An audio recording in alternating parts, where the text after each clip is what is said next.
Hello there. Kyle Katarn here, and it is Wednesday, my droids. Let's read some Star Wars comics.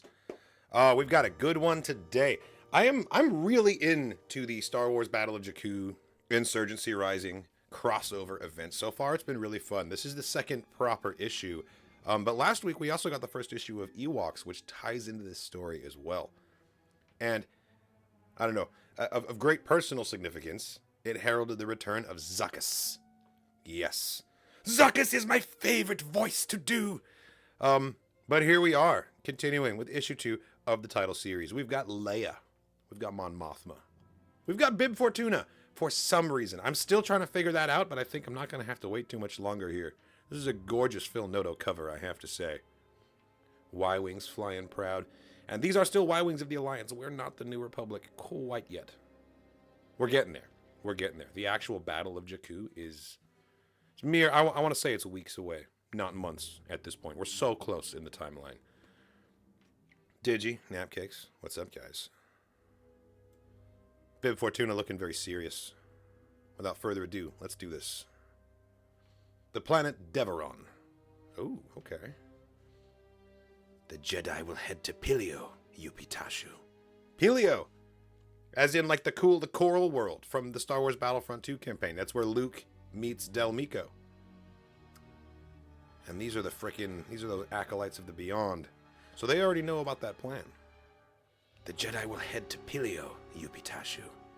Yes, yes. As will the Empire. Or what's left of it. What could pull a Jedi from his friends with such strength? Only the Force, Reyna, which confirms my belief of what will be found in Palpatine's observatory. An ancient Jedi relic awaits us there. Continue with your efforts. The rogue Moff Adelhard is of great interest to the acolytes of the Beyond. I will send Hausel and her group of shadows. And we will show the young Jedi the true power of the dark side. Interesting. Interesting indeed. So we know that the Acolytes of the Beyond are kind of sort of in league with Moff Adelhard. But they have their own designs on the Jedi and very much invoking the dark side here. So where's this going? Star Wars, the Battle of Jakku. Following the Battle of Endor and the destruction of the second Death Star, the galaxy is in a time of uncertainty. While the rebels forge a path toward peace, there are still those who would bring chaos and destruction. The war continues on in Star Wars, the Battle of Jakku, Insurgency Rising. In the hours after the Galactic Empire was seemingly defeated in the Battle of Endor, war raged on. Though Vader and the Emperor are now dead, Moff Adelhard of the Anoat sector has persisted in the Imperial fight, lying to his troops about the Empire's true state. Adelhard and his aides, Commander Brock and Lieutenant Elatia, sent for allies to retain control of the sector and called for Reyna Oscur, a high-ranking member of the Acolytes of Beyond. But Reyna, Cleric Yupitashu, and the rest of the Acolytes have plans of their own for the governor. Meanwhile, rebel soldier Rin Zenat was overtaken by Imperial forces and crash-landed on Endor, where Luke and Leia worked to establish the New Republic. Rin warned them of Adelhard's ruthless commitment and the continued threat of the Empire. Written by Alex Segura, art by Leonard Kirk, colors by Rochelle Rosenberg, letters by VC's Joe's Caramena. Let's go.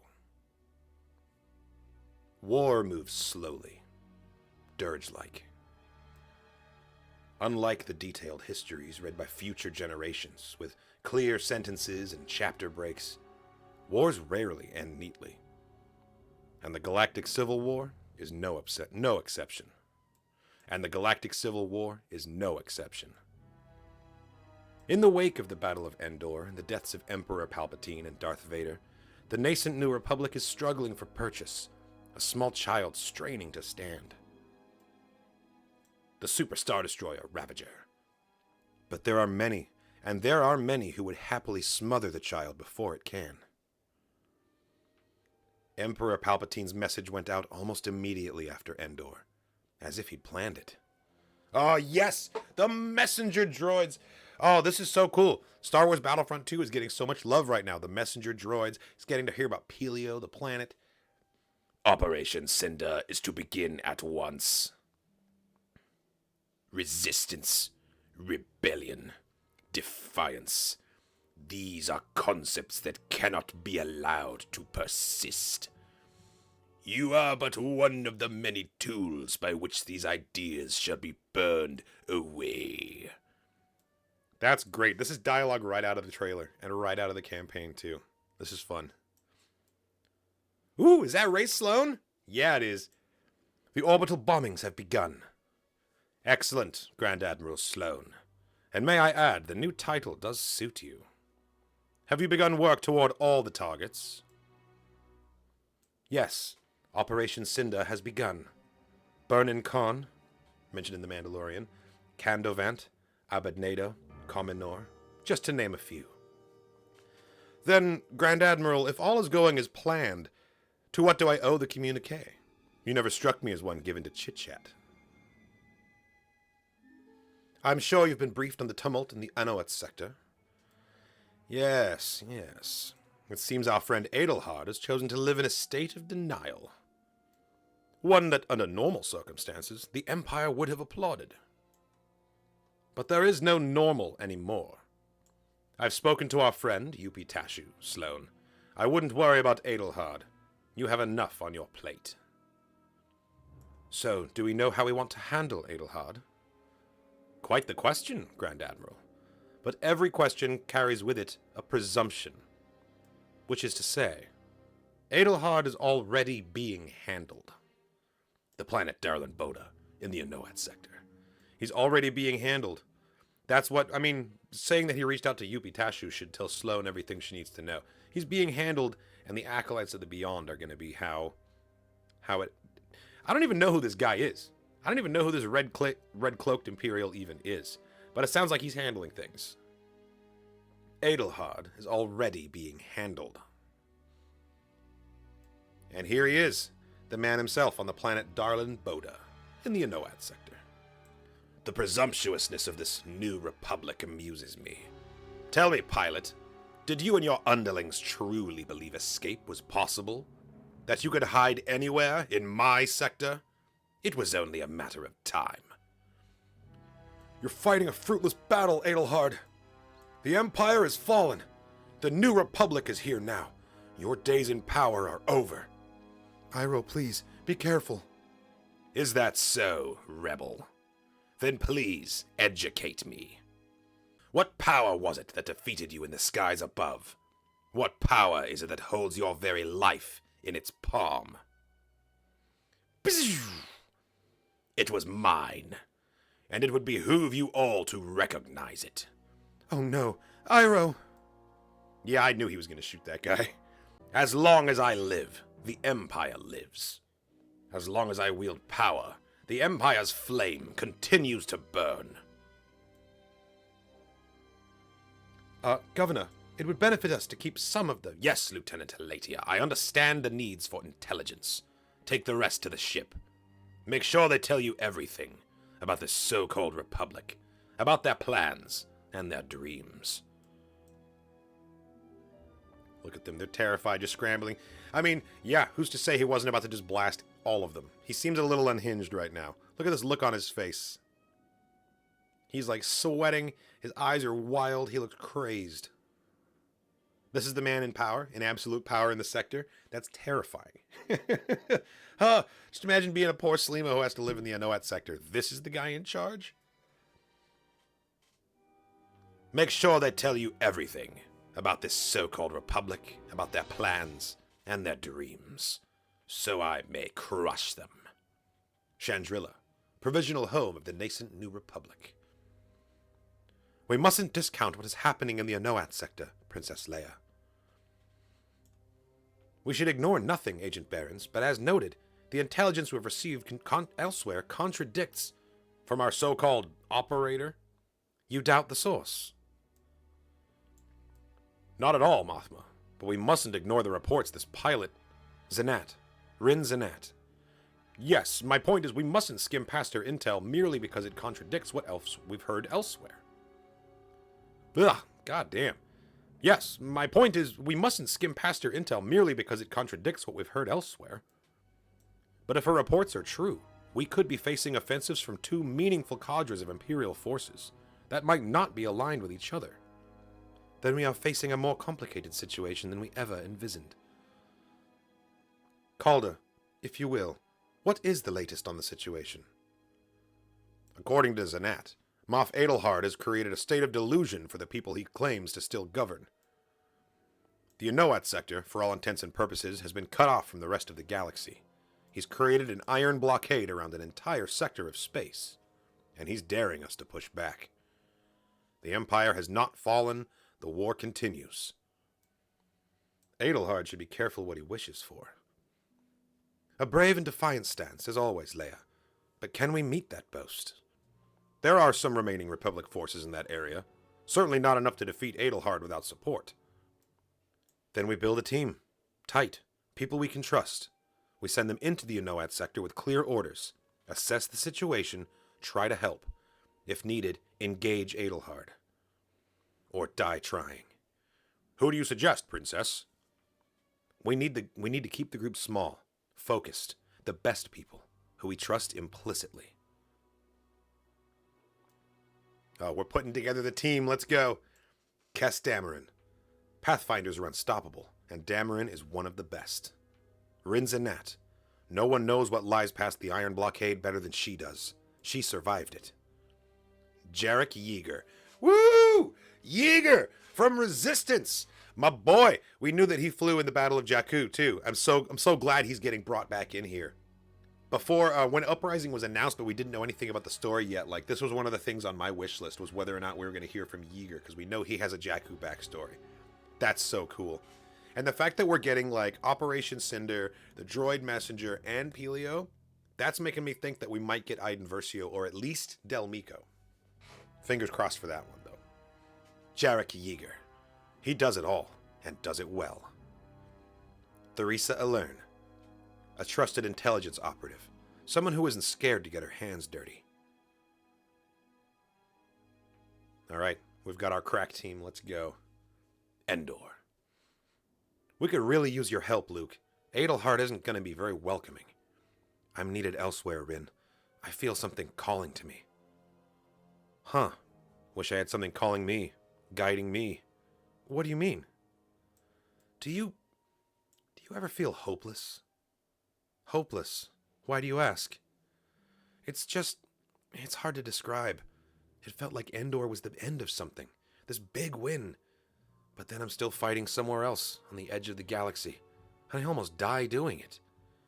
It's like the wars never end. All that changes are the names we use to describe them. That's what the Empire wants us to feel. They want us to lose hope, to resign ourselves to the endless darkness. But if we do that, if we just fold, then what of all the battles that came before? Were they meaningless?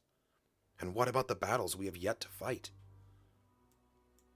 I get what you're saying, Luke, and he's absolutely right, but like that's not exactly reassuring. It's like you can't quit because we have like decades of fighting ahead of us. Like it's not exactly motivational if you're already like losing hope. You're a good teacher, Luke Skywalker. I appreciate your words. I hope I can take some of your calm, your vision with me. I think I'm going to need it. You'll do what needs to be done, and I think we've both learned from each other. Things feel so complicated now that it's nice to remember there was a time, not long ago, when things seemed simpler. I could just hop on my ship and fight for the cause. Only you know the answers. Only you know the questions you need answered, Luke. But you helped me answer mine. I hope you figure out what's next. Follow that calling. Fly safe. I'll do my best. See you on the other side. Are we actually going to see him go to Pelio in this? Rin Zanat's words hover between them long after she leaves Endor's orbit. The pang of sadness surprises Luke Skywalker, like an old muscle coming back to life. Perhaps the questions that haunt Luke, about himself, about the Jedi, about his father, aren't the problem. May the Force be with you, Rin. But the answer... Oh. The desert planet of Tatooine. the former palace of Jabba the Hutt. Here we go. Here we go. It's Bib Fortuna time. I'm so down. My iPad keeps turning itself off, which is very annoying. Makes it hard to read the Twitch chat. Sorry about that. The desert planet of Tatooine. Ah, yes. Welcome. Welcome. Translated from Huttese. To my friend Zeva Bliss, leader of the Spice Runners of Kijimi, and her associates, Vigilch and Tommaso. It pleases me to see you here.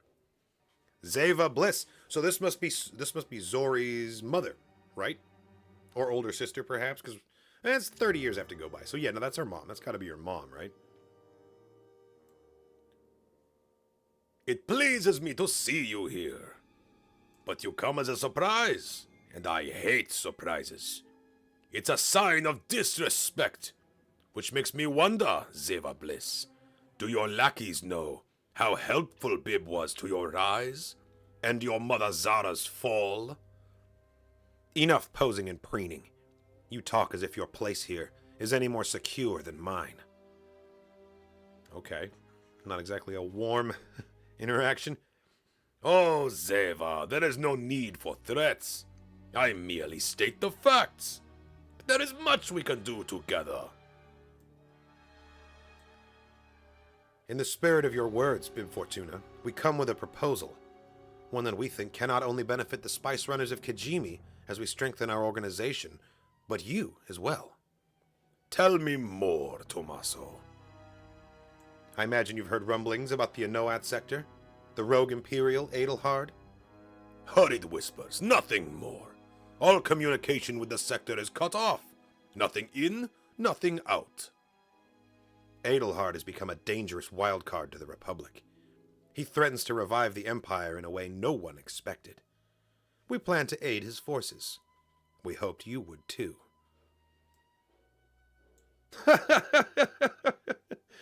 That's a great reaction. Ho ho ho ho ho ho!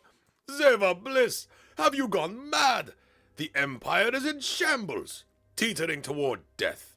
Why align yourself with them now? You're a damn spice runner.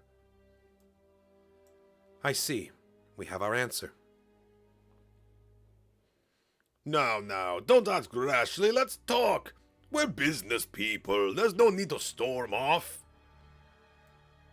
Zeva, you barely let him respond. Am I missing something? You dare question our leader, Tommaso. It's fine, Vigilch. That's why Tommaso is here. I welcome it. A leader who expects blind loyalty will face a swift demise. In time, Tommaso, you know as well as I do that we are in a period of unrest. So helping Adelhard, it serves the Spice Runners to foment chaos. The uncertainty helps us. We can finally consolidate the underworld in ways my mother only dreamed of. What's going on with the guard back here? Look, he's like paying attention. It's almost like she's signaling him to run off, like she's putting a plan in motion here at Jabba's palace. Yes, here we are. The planet Pilio. Oh, and there's the compass. There it is. This compass. A Jedi relic unlike anything I've ever seen. It called to me. Reached all the way to Endor to bring me here. Ambushed. That is a ton of people. So this must have happened right after he met Del Meeko. Because we kind of charted out exactly what happened to him on this mission from the moment he left the X-Wing to when Del leaves.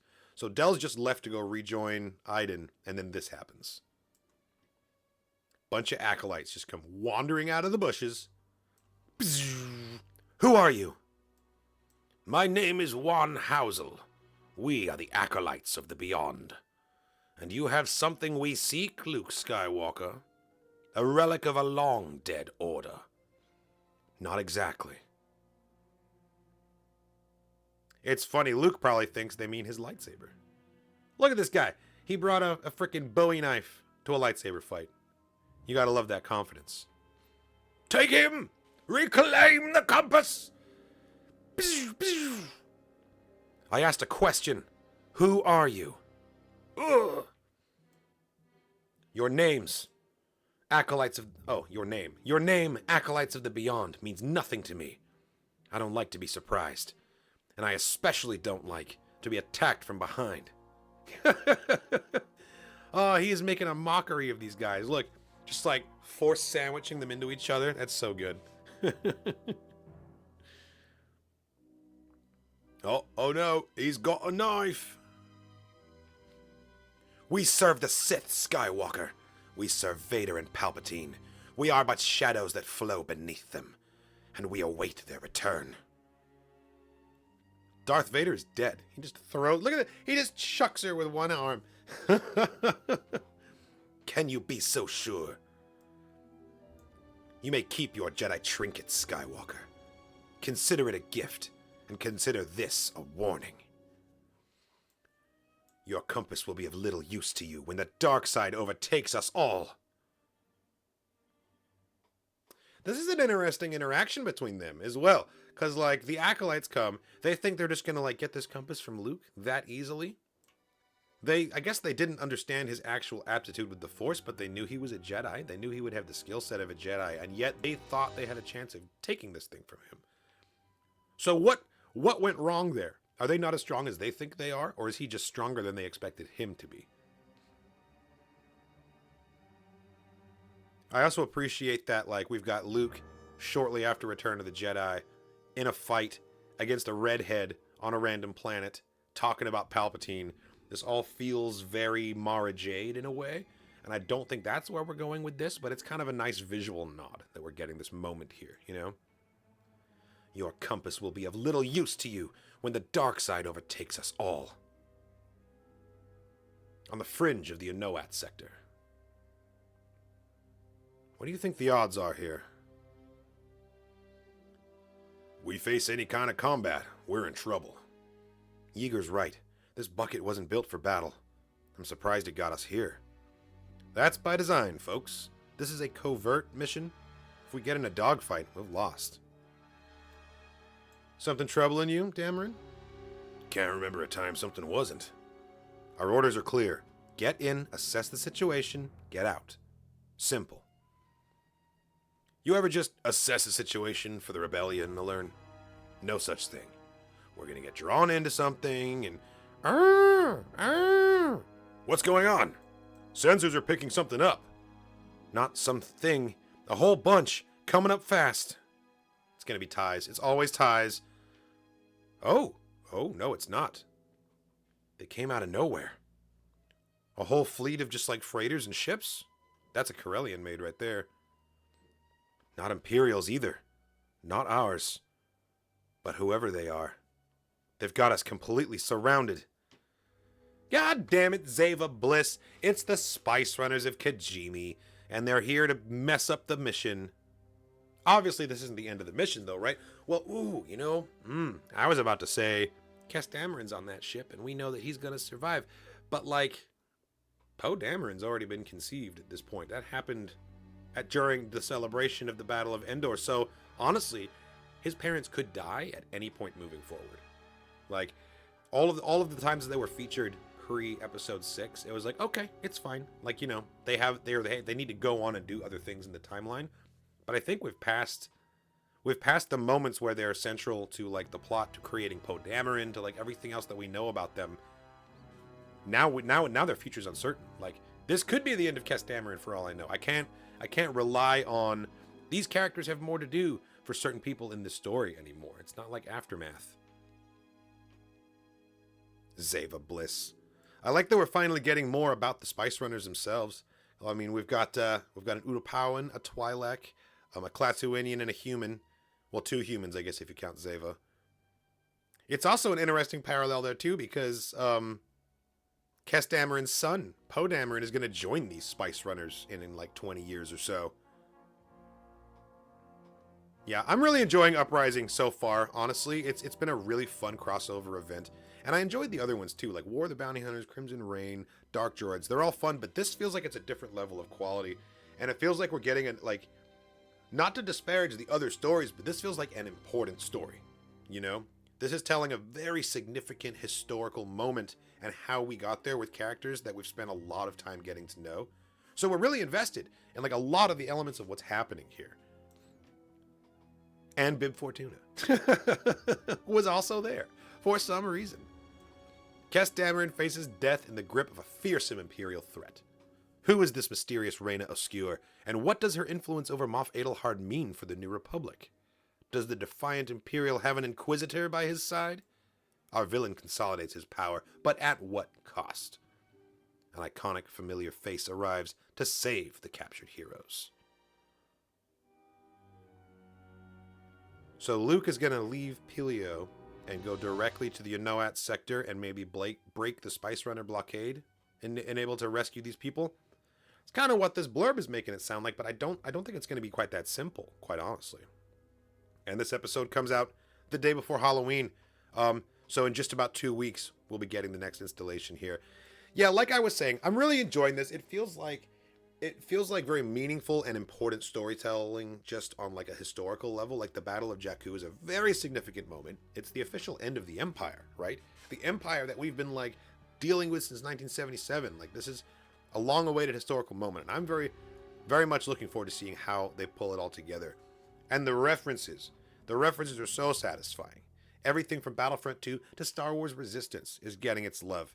We got Pilio, we got the Compass, the Messenger Droids, Operation Cinder. Bill Burr's monologue from The Mandalorian was referenced with, Burn and Khan being on the list of affected places from Cinder. Yeah, this is going to be great moving forward. I can't wait. Also, I love that Commander Brogg is packing the heavy assault cannon from Battlefront 2 as well. Yeah, Napcake, exactly. We're gearing up for like the really important stories here, and I feel like we've been just kind of going on fun little side adventures and interludes with a lot of the flagship line. And now maybe it's just exciting to me because we're in uncharted territory. War of the Bounty Hunters, it's like we're sandwiched between episodes 5 and 6. And we're so familiar with 5 and 6 that there isn't as much mystery of like, oh, what's going to happen? Because we know exactly where all the players need to be by the end of the story. That's somewhat true here, but like 30 years from now, So like a lot can happen in that gap. And so I'm pretty excited. I'm pretty hype about Insurgency Rising. This is one of the better stories that we've gotten. And then also just the brilliance of bringing Adelhard back, because he was such a cool, like compelling antagonist in the mobile game in Uprising. So this is just, really enjoying this one. Thank you for watching, everybody. That's all we got for Comics with Katarn this week. I know it was a shorter one. We only have the one issue, but we will be back with more very soon, so you can stay tuned for that. I go live every week to read the Star Wars comics that have come out fresh that day. It is equal part dramatic reading and a reaction video, because I haven't read these stories before. I don't know what's going to be in the next sentence as I read it out loud. This is sight reading adventures for me, and let me tell you, this one was kind of a roller coaster. I was flubbing some lines. I guess my mouth wasn't quite warmed up yet, but we got there in the end.